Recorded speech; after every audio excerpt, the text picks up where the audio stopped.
오늘 우리에게 주신 하나님 말씀은 로마서 11장 25절에서 36절까지 말씀입니다. 로마서 11장 25절에서 36절 봉독하겠습니다.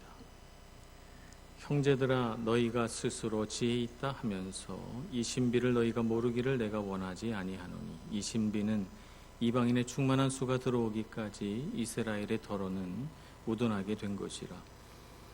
그리하여 온 이스라엘이 구원을 받으리라 기록된 바, 구원자가 시온에서 오사 야곱에게서 경건하지 않은 것들을 아는 것을 돌이키시겠고, 내가 그들의 죄를 없이 할 때 그들에게 이루어질 내 언약이 이것이라 함과 같으니라.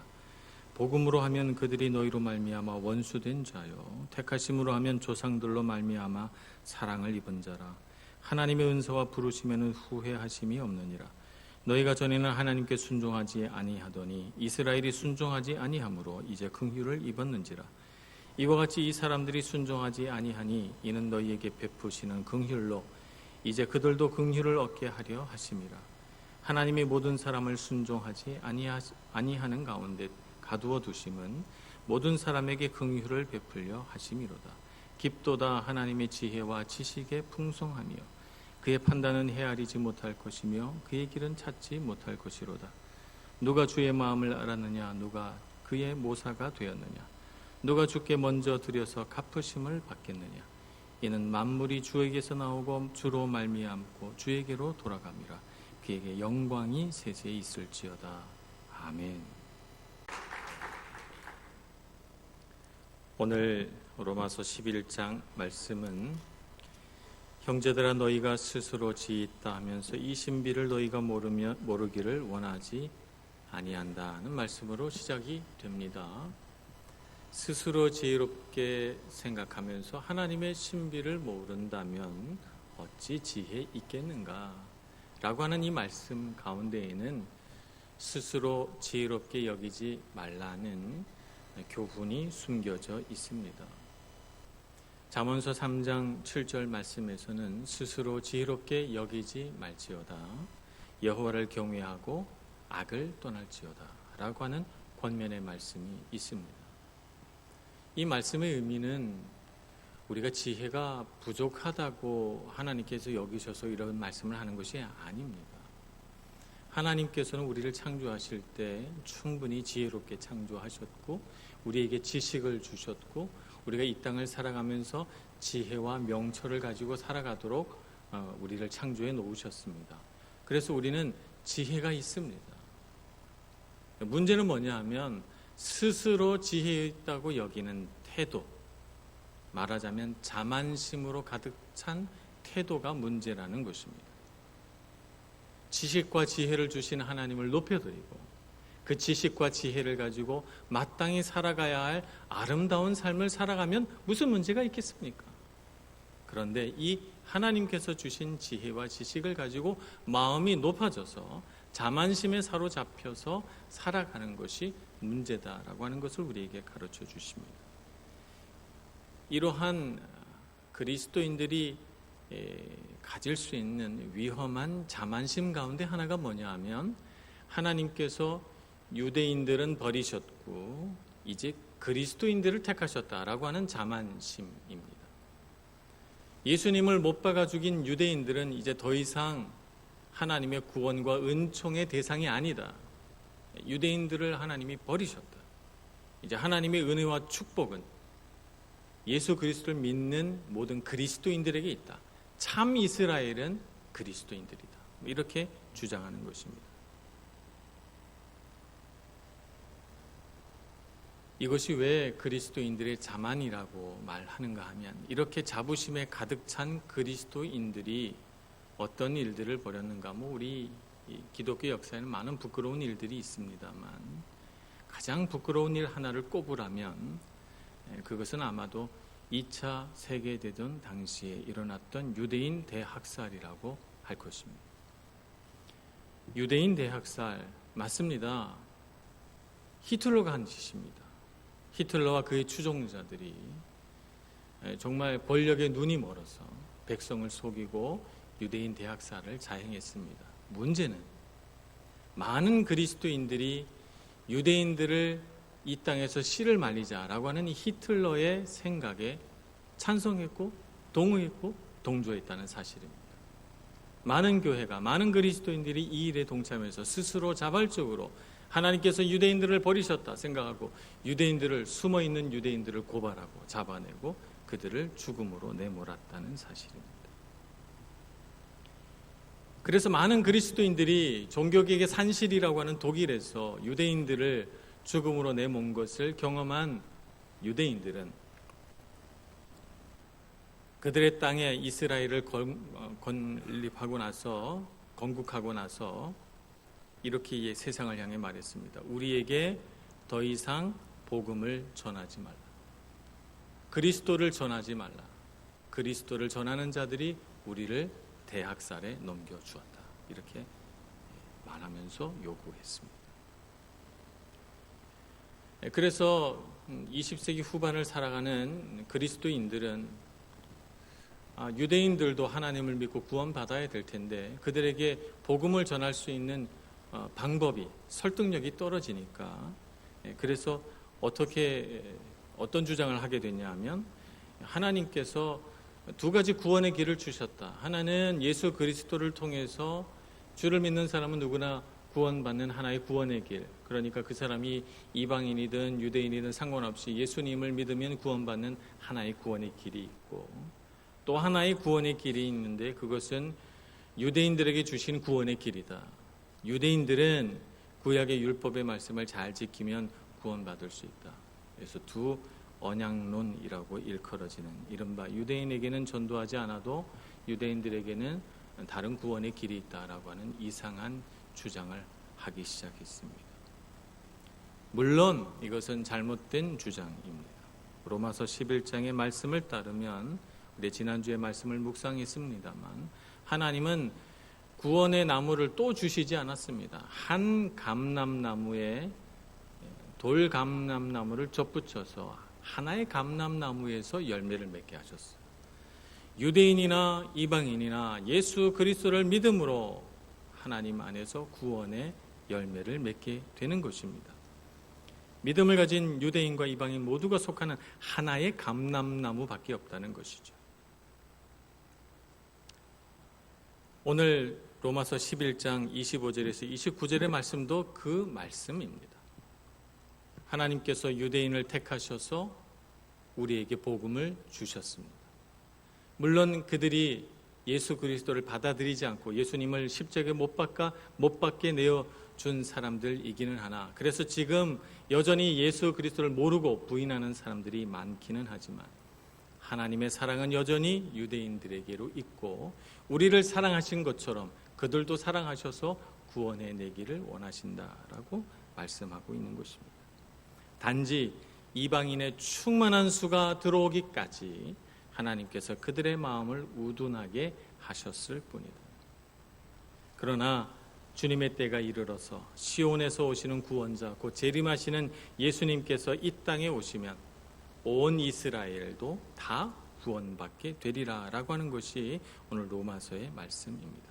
그렇기 때문에 현재 상태만 보고 유대인들이 하나님을 잘 믿지 않는다고 예수님을 받아들이지 않는다고 그들을 심판하거나 정죄하거나 비판하기보다는 그들이 하나님을 잘 믿어서 그들이 희생한 대가로 우리에게 복음이 전파됐구나 라고 하는 것을 알고 우리에게 주신 하나님의 축복을 하나님의 복을 감사해야 된다는 것입니다. 우리가 하나님을 몰랐던 때 우리의 아버지의 아버지가 하나님을 몰라서 하나님을 주로 고백하지도 못하고 예수님을 바라보지도 못하며 살아가는 그때에도 주님은 우리를 사랑하셨습니다. 그래서 우리를 택하시고 우리를 불러주시고 하나님의 자녀 되게 해주셨죠. 로마서 5장 8절의 말씀을 따르면 우리가 죄인 되었을 때에 그리스도께서 우리를 위하여 죽으심으로 하나님께서 우리에 대한 자기의 사랑을 확증하셨느니라 이렇게 말씀하셨습니다. 그러니까 우리가 하나님을 알지도 못하던 때에 하나님 우리를 사랑하셔서 우리를 택하셨잖아요. 마찬가지로 유대인들이 하나님께 불순종하고 예수 그리스도를 받아들이지 않아도 하나님은 여전히 그들을 사랑하십니다. 하나님은 그들이 하나님의 약속의 자녀로서 구원받기를 원하십니다. 우리는 이 사실을 알고 유대인들을 향하여 함부로 판단하거나 정죄하거나 비판하지 말고 그들로 인하여 우리에게 주신 하나님의 복이 얼마나 큰가 기뻐하고 감사하며 그들도 우리처럼 구원받는 날이 하루속히 앞당겨지기를 소원하고 기도하는 우리 모두가 되어야 될 줄로 믿습니다. 이러한 사실 앞에서 우리가 문득 깨닫게 되는 것 한 가지가 있습니다.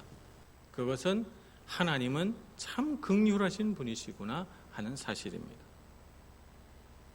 하나님 정말 긍휼하신 분이십니다. 우리가 죄인 되었을 때에 우리가 하나님을 알지도 못하던 그때 하나님께서 이방인이고 약속의 자녀도 아닌 우리를 사랑하시고 불쌍히 여기셔서 하나님의 자녀로 삼아 주셨잖아요. 얼마나 감사한 일입니까? 하나님 지금 예수 그리스도 못 박아 죽이고 예수님을 거부하고 있는 유대인들도 마찬가지 우리를 사랑하신 똑같은 사랑으로 사랑하시고 그들이 돌아오기를 바라고 계시니 이 두 가지 사실로 미루어 짐작하건대 하나님은 정말 긍휼이 많으시고 사랑이 풍성하신 하나님이시다라고 하는 사실입니다. 이러한 사실을 예수님 시대에 와서 비로소 안 것이 아닙니다. 선지자 시대에 이미 하나님께서 말씀하셨습니다. 요나를 통해서 말씀하셨죠. 니느웨 백성은 하나님을 알지 못하는 이방인들입니다. 이 이방인들, 유대인의 관점에서 보면 하나님의 구원의 은총 바깥에 있는 이 사람들을 향하여 하나님의 마음은 불붙는 듯 하셔서 그들이 죄에서 해방되어 구원받기를 바라셔서 요나를 보내십니다. 요나야 가서 그들에게 하나님의 말씀, 나의 말을 전하고 그들로 하여금 회개하고 구원받게 하라. 요나를 보냅니다. 요나의 생각은 어떻습니까? 요나의 생각은 다릅니다. 하나님, 저들은 이방인들입니다. 하나님의 약속의 백성들이 아닙니다. 하나님의 약속의 백성은 저예요. 내가 구원받고 내 백성이 구원받으면 되지 왜 저들을 구원하시려고 하십니까? 아, 하나님 이해할 수 없습니다. 하나님의 명령에 순종할 수 없습니다. 그는 반대쪽 다시스, 오늘날의 스페인 가는 배를 타고 떠나갑니다. 하나님 앞에 불순종하니 바다 물결이 노하고 폭풍우가 일어나서 그를 집어삼키려고 합니다. 하나님께 순종하느니 차라리 나는 물에 빠져 죽는 게 낫겠다 생각한 요나는 나 때문에 풍랑이 일어났으니 나를 바다에 던져주시오. 그런데 하나님께서 어떻게 하십니까? 큰 물고기를 보내서 이 죽기를 자처하는 불순종하는 요나를 삼키고 물고기 뱃속에서 회개하게 하시고 그를 다시 니느웨 땅으로 보내십니다. 니느웨 땅에 있는 백성들이 하나님의 말씀을 듣고 놀랍게도 회개하지 않을 것 같은 그들이 회개하고 하나님 앞으로 돌아옵니다. 요나의 마음이 기뻤을까요? 기쁘지 않습니다. 저들이 회개하지 말고 심판을 받아야 되는데 하나님의 말씀을 딱 한 번 전했을 뿐인데 회개하고 돌아오니 마음이 너무너무 속상해요. 그래서 높은 산에 올라가서 니느웨가 망하나 안 망하나 하나님의 심판의 불이 내려지나 안 내려지나 내가 두 눈 똑똑히 뜨고 보리라 작정하고 있는데 니느웨 백성들이 멸망당하기 전에 자기가 죽게 됐어요. 왜냐하면 정오의 햇빛이 너무 강렬하게 내리쬐어서 그만 그의 육신이 실신할 지경이 됐습니다. 그런데 하나님께서 놀랍게도 박넝쿨 하나를 그의 등 뒤로 자라나게 하셔서 그늘로 요나를 덮어주십니다. 그래서 요나가 거기서 육신을 안식하게 하죠. 하나님은 하나님을 모르는 이방 백성들, 니느웨 백성들, 마찬가지로 오늘 하나님의 언약의 백성이 아닌 우리 모든 사람들을 다 사랑하십니다. 마찬가지로 이방 백성에게는 구원이 없습니다 라고 말하면서 불순종하는 요나 곧 유대인들도 사랑하십니다. 그들을 버리지 아니하시고 긍휼을 베푸시고 박농쿨로 그들을 덮어주시고 물고기 뱃속에서 풍랑에서 건져주십니다. 하나님은 긍휼하신 하나님이십니다. 사랑이 많으신 하나님이십니다. 이 풍성하신 사랑 앞에서 우리가 해야 할 것이 무엇입니까? 그 하나님을 사랑하고 그 하나님을 높여드리고 그 하나님을 찬양하는 일입니다. 우리가 해야 할 것이 무엇입니까? 하나님께 영광 돌리는 것뿐입니다. 하나님이 정말 우리에게 받고자 하시는 것은 우리의 무슨 물질이거나 우리의 헌신이 아니라 우리가 온 마음을 다해서 하나님을 찬양하고 주님을 높여드리는 것입니다.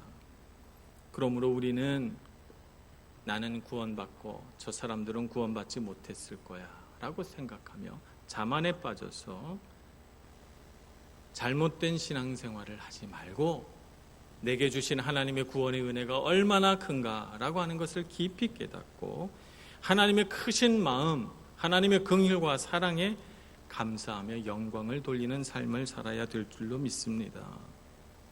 물론 우리가 이 세상을 살아가며 다 이해할 수 없는 많은 일들이 있습니다. 하나님께서 뜻하신 일들을 보면서도 우리는 다 이해할 수 없기도 합니다. 그러나 우리는 알아야 합니다. 하나님의 지혜와 지식은 사람의 능력과 이해를 훨씬 능가한다는 사실을 알아야 되겠습니다. 오늘 사도 바울은 로마서 11장 34절 35절을 통해서 비유적으로 하나님의 크신 지혜와 지식을 말씀하고 있습니다. 34절 누가 주의 마음을 알았느냐 누가 그의 모사가 되었느냐 하는 말씀은 이사야서의 말씀을 인용한 것입니다. 이사야서 40장 13절에 보면 이렇게 말씀합니다. 누가 여호와의 영을 지도하였으며 그의 모사가 되며 그를 가르쳤으랴. 아무도 하나님의 지식을 능가해서 하나님에게 좋은 자가 되거나 하나님을 가르칠 사람이 없다는 것이에요. 하나님의 지혜와 지식은 사람을 훨씬 능가합니다. 또 로마서 11장 35절은 이렇게 말합니다. 누가 주께 먼저 드려서 갚으심을 받겠느냐. 이 말씀은 뭐냐 하면 누가 하나님보다 먼저 하나님께 드려서 하나님께서 내가 먼저 받았으니 갚아야 되겠다라고 하는 마음으로 갚으실 수 있는 그런 능력을 가진 사람이 있겠느냐 하는 말이에요. 이 말씀은 욥기를 인용한 것이죠. 욥기 41장 11절 말씀입니다. 하나님이 욥에게 말씀합니다. 누가 먼저 내게 주고 나로 하여금 갚게 하겠느냐. 온 천하에 있는 것이 다 내 것이니라. 우리가 하나님 앞에 드린다고 하지만 다 하나님께서 주신 것 같고 하나님 앞에 드리는 거지. 하나님께서 우리에게 주시기 전에 내 것 가지고 하나님 앞에 드릴 수 있는 사람이 아무도 없습니다. 그러므로 자만에 빠져 신앙생활하지 말고 하나님 앞에 두려워 떨며 우리에게 주신 구원의 복을 자랑하고 높이며 하나님을 찬양하는 일생을 살 수 있는 저와 여러분 되기를 소망합니다. 하나님은 사람보다 훨씬 크시고 깊으시며 넓으신 분이십니다. 그분의 경륜이 갖고 있는 그 높이와 깊이와 넓이를 누가 측량할 수 있겠습니까? 그렇기 때문에 우리는 다 이해하지 못해도 하나님께 영광 돌리고 찬양해야 됩니다. 저는 대학교 다닐 때 독일어를 전공했습니다. 독일어 전공할 때 독일어 언어도 배우지만 독일 문화도 배웁니다. 전통 의상, 이런 것도 전통 춤 이런 것도 해봤고 또 그들이 갖고 있는 축제, 맥주 축제 이런 거, 그들이 갖고 있는 문학, 철학, 신학, 역사 이런 것도 배웠습니다. 회화 시간에 들어가면 독일 선생님이 계셨어요. 그래서 독일 선생님한테 독일어를 배웠습니다. 독일이라고 하는 나라가 있다는 거 한 번도 의심해 본 일은 없습니다만 제가 2011년 코스타에 참석하려고 처음 독일에 도착해서 정말 희한한 경험을 했죠. 차를 타고 지나가는데 모든 교통 표지판이 다 독일어로 돼 있더라고요. 독일에 왔네? 이런 생각을 했습니다. 독일이 있었네? 이런 생각이 제 마음에 들더라고요. 차에서 내려보니까 모든 사람들이 독일어를 해요. 그래서 제가 깜짝 놀랐어요. 정말 독일어를 쓰는 독일이라는 나라가 있었구나.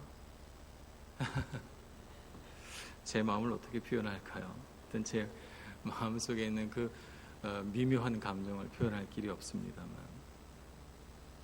대학 다닐 때 저에게 있어서 독일이란 나라는 저 먼 나라, 책 속에서나 등장하는 나라, 어쩌면 내 평생에 한 번도 가보지 못할 그냥 문학과 철학과 역사에 등장하는 나라였지, 내가 발을 딛고 가서 독일어로 말을 하고 독일 사람들과 하면서 그 독일이라는 나라를 내가 경험하며 알 줄은 몰랐던 것입니다.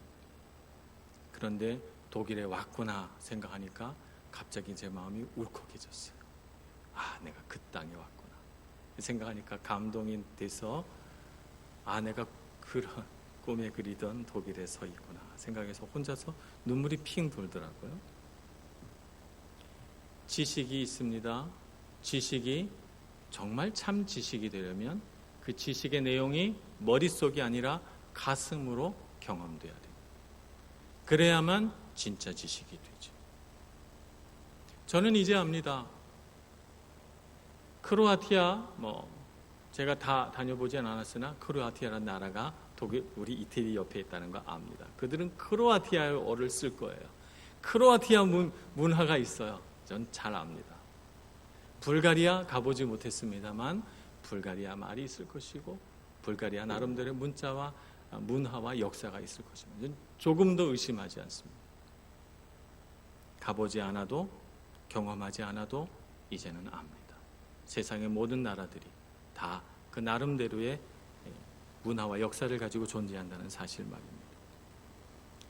성경 지식이 있습니다. 많은 분들이 참 성경의 내용들을 잘 압니다. 어려서부터 교회에서 크고 모태신앙으로 성장하신 분들은 성경의 내용에 대해서 모르는 것이 뭐 있겠습니까? 다 알지요. 성경의 내용을 아무리 잘 알아도 가슴으로 경험되지 않으면 참 지식이 아닙니다. 우리가 어려서부터 말씀 안에서 크고 성장해서 꼭 우리 아이들이 경험해야 될 것이 무엇입니까? 하나님을 인격적으로 만나는 것입니다.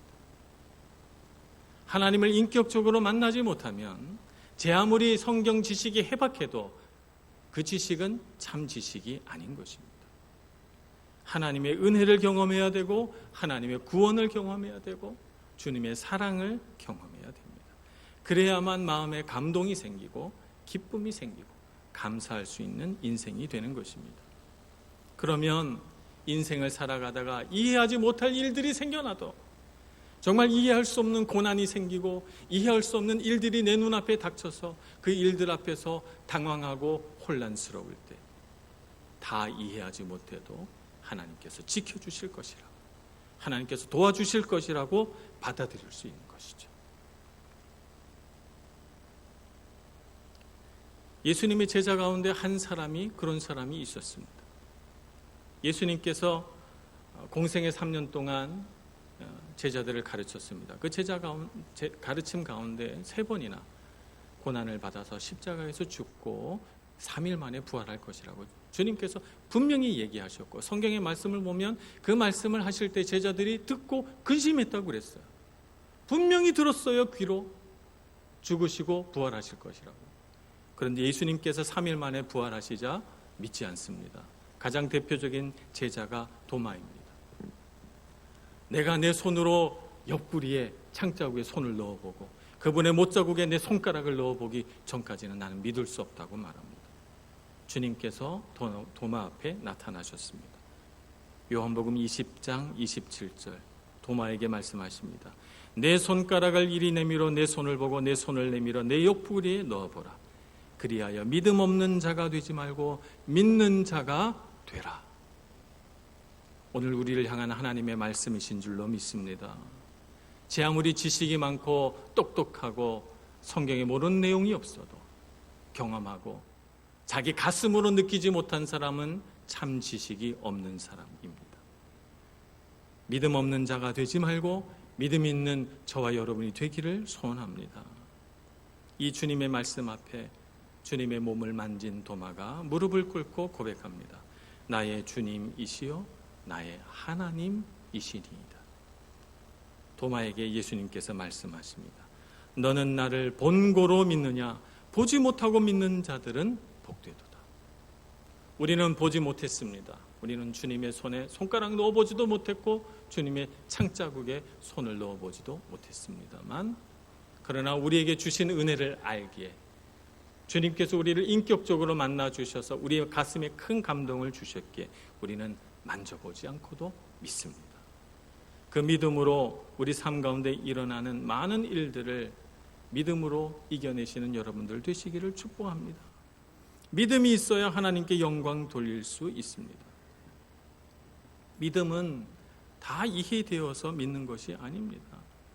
하나님께서 주신 말씀과 하나님께서 주신 은혜 속에서 하나님의 긍휼, 하나님의 사랑, 하나님의 어떤 경륜을 경험했기 때문이죠. 그래서 다 이해하지 못해도 받아들이고 아는 것입니다. 제가 하나님을 처음 인격적으로 만났던 21살 때 일입니다. 저는 그때 하나님을 향해 원망과 불평이 많았습니다. 세상에서 겪는 어려움, 내 뜻대로 잘 되지 않아서 내가 느꼈던 실패감, 좌절감, 그런 것들을 놓고 하나님 앞에 나와서 기도했어요. 하나님, 나에게 왜 이런 실패를 주셨습니까? 왜 하나님 이렇게 노력했는데도 결과가 나오지 않습니까? 하나님, 나에게 조금 더 부유한 집안을 주셨다면, 나에게 조금 더 나를 뒷받침해 줄 수 있는 그런 훌륭한 부모님이 계셨다면, 그럼 난 더 잘 됐을 텐데, 하나님, 이런 사실들로 미루어 보건대 하나님, 나 사랑하지 않으시죠? 나 사랑하지 않는 게 분명해요. 그러면서 저보고 헌신하라고 그러고 희생하라고 그러시는 겁니까? 하나님, 나를 정말 사랑하세요? 제가 주님 앞에 부르짖으며 기도했습니다. 어느 날 밤 제가 또다시 하나님 앞에 이런 원망과 불평을 쏟아내고 있을 때 하나님께서 저에게 나타나셔서 아들아, 내가 너를 사랑한다 라고 말씀해 주셨습니다. 그래서 제가 그 음성을 듣고 눈물을 펑펑 쏟고 제 마음속에 그 부르짖었던 온갖 원망과 불평의 말을 그치고 회개하고 주님 앞에 돌아왔습니다. 제가 이런 얘기를 간증을 하면 꼭 이런 질문을 하시는 분들이 있어요. 목사님, 하나님의 음성이 어떻게 들렸어요? 귀로 들렸어요? 환청이 막 들리던가요? 아니면 그냥 목사님이 혼자 속으로 이렇게 생각한 거예요? 이렇게 저에게 명확한 증거를 요구합니다. 환청이 들린 것일까요? 마음에 생각난 것일까요? 저도 모르겠습니다. 저도 어떻게 설명할지 모르겠습니다. 다만 한 가지 분명한 것은,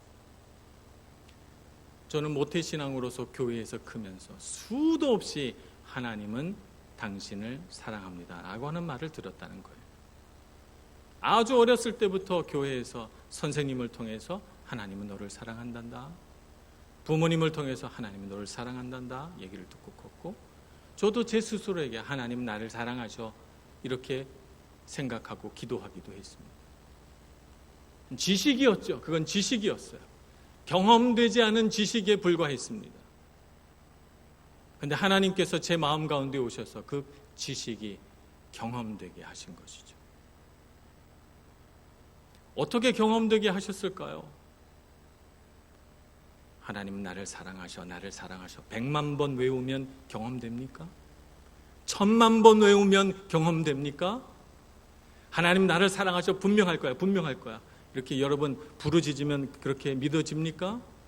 안 됩니다. 저는 환청을 들은 것도 아니고 무슨 신비한 일이 일어난 것도 아닙니다. 그런데 제가 여러분께 설명할 수 없는 한 가지 신비로운 일을 고백하자면 그것이 제 마음 가운데 확신되었다는 사실입니다. 하나님은 나를 사랑하신다는 사실이, 아들아 내가 너를 사랑한다 라고 하는 이 음성 앞에서 눈물을 흘리고 통곡을 하며 주님 앞에 돌아온 것입니다. 제 모든 잘못을 회개하고 하나님 앞에 불평하고 원망을 쏟아냈던 저의 모든 악한 말들에 대하여 하나님 앞에 회개하고 돌아와서 하나님, 다시는 하나님 사랑을 의심하지 않겠습니다 라고 고백했습니다. 저는 이 한 경험으로 인해서 그 뒤에 일어난 숱한 이해할 수 없는 모든 일들을 믿음으로 이겨낼 수 있게 되었습니다. 다 이해할 수 없는 일들이 있습니다. 성도 여러분의 삶 가운데서도 이해할 수 없는 고난이 있고 슬픔이 있고 그런 일들이 있을 것입니다. 그러나 저는 이제 압니다. 다 이해하지 못해도 하나님께서 모든 일들을 옳게 하시며 바르게 하실 줄 믿습니다. 로마서 8장 28절에 이렇게 말씀합니다. 우리가 알거니와 하나님을 사랑하는 자 곧 그의 뜻대로 부르심을 입은 자들에게는 모든 일이 합력하여 선을 이루느니라. 합력하여 선을 이루실 하나님을 신뢰하고 찬양합니다. 하나님을 찬양하는 일들을 모든 일들이 다 잘된 다음으로 미루지 않겠습니다. 불완전하며 이해할 수 없는 지금, 고난받고 있는 지금 하나님을 찬양할 것입니다. 이전에 하나님께서 우리를 택하시고 구원하셔서 베풀어 주신 그 은혜를 알기 때문에 하나님의 긍휼과 사랑이 앞으로도 나를 지켜주시고 나를 보호하시고 나에게 정말 상상할 수 없는 복을 주실 줄 내가 알기에 지금 이 순간 고난의 자리에서, 지금 이 순간 실패의 자리에서, 지금 이 순간 좌절의 자리에서 하나님을 신뢰하고 찬양합니다. 그렇게 될 수 있는 저와 여러분이 되기를 소망합니다. 그래서 우리의 고백은 이렇습니다. 36절 말씀. 이는 만물이 주에게서 나오고 주로 말미암고 주에게로 돌아갑니다. 영광이 그에게 세세히 있을지어다. 이것이 우리의 고백이 되어야 할 줄로 믿습니다.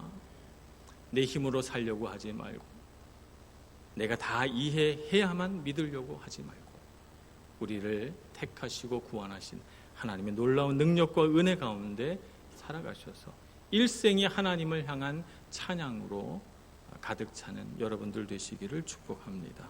기도하겠습니다. 자비로우신 하나님, 우리를 붙드시고 하나님의 큰 사랑으로 덮어주셔서 감사합니다. 우리처럼 나약하고 우리처럼 어리석은 저희들을 하나님 어찌 이리 사랑해 주시는지요. 주님의 긍휼과 사랑 안에 살아가며 평생토록 주님을 찬양하고 주님께만 영광 돌리는 저희들 되게 하여 주시옵소서. 예수님의 이름으로 기도합니다.